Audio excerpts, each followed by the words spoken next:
Welcome to New Unrealist. As an observer of politics, it amazes me how Kafkaesque it all is. Let's take the issue of accusing a political figure of anti-Semitism. You would think with so serious a charge that it'd be black and white. Very easy. Well, apparently not. Witness in the case of, say, let's take Donald Trump, for example. Let's look at the total absurdity involved. Many on the left accuse Trump of anti-Semitism in spite of the fact that his daughter, and as all I'm sure know, his clear favorite child, Ivanka, she converted to Judaism in order to marry a Jewish man, Jared Kushner. Now, this Jewish son-in-law, rather than be disowned or put out by or kept at a distance by Trump, for better or worse, works for him in the White House in the innermost ring of his most trusted advisors. One of the, probably you can count on one hand, number of people on the planet able to just walk over and pop into the Oval Office with Trump for direct FaceTime without making an appointment. A vanishingly small list that likely only includes his children, his wife, General Kelly, and very few others.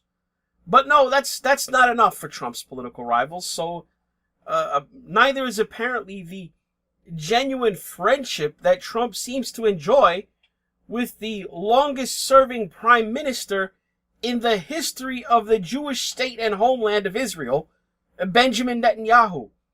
A relationship that preceded Trump's entry into presidential politics going back years.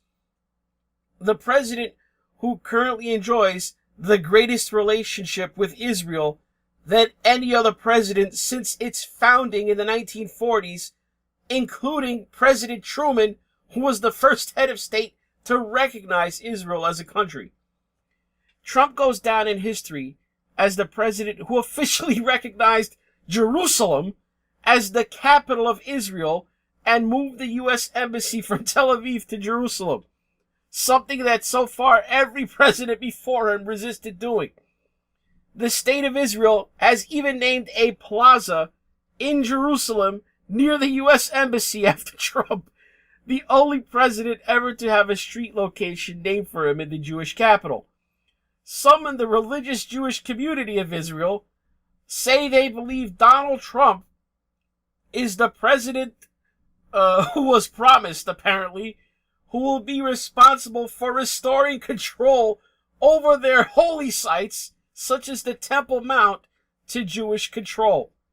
Now, that last is only the wild speculation and hopes of some religious zealots, but I only include it to point out just how absurd it is to say that Donald Trump hates Jews when he may be the most beloved U.S. president in Israel's history, let alone any prominent example existing of Trump expressing negative statements about Jews or the state of Israel. Then there is Jeremy Corbyn, another politician. He's the current leader of the United Kingdom's Labour Party. Now, my fellow Americans, many of you may not be familiar with British politics, but I'll risk oversimplifying things to say that the Labour Party is the equivalent of the Democrats here in the U.S. They're on the left. Jeremy Corbyn and his supporters have denied charges of anti-Semitism for years, despite Corbyn's seeming penchant for keeping the company of Palestinian terror group members.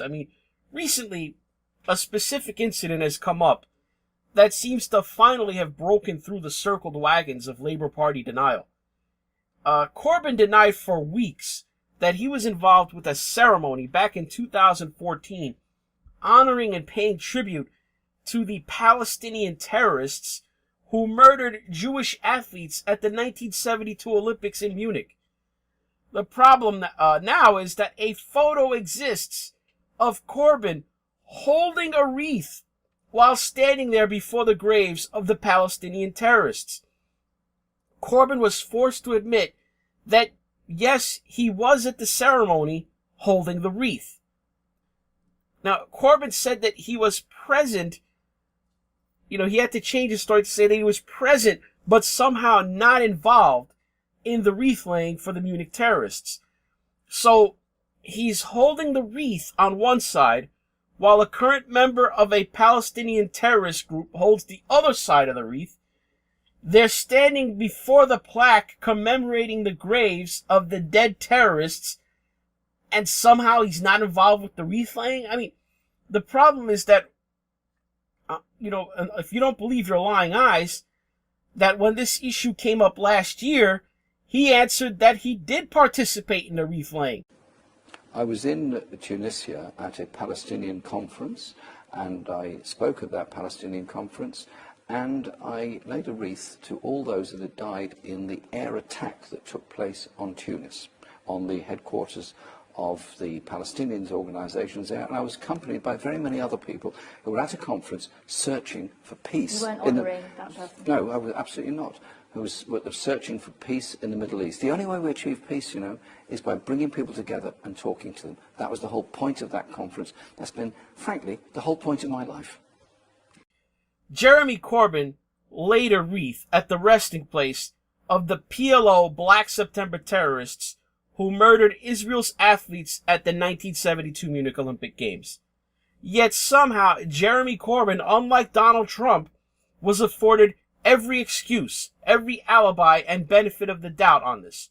Until now, this egregious affront has made it impossible for some even on the left to ignore. He's starting to get criticism from other Labour Party members.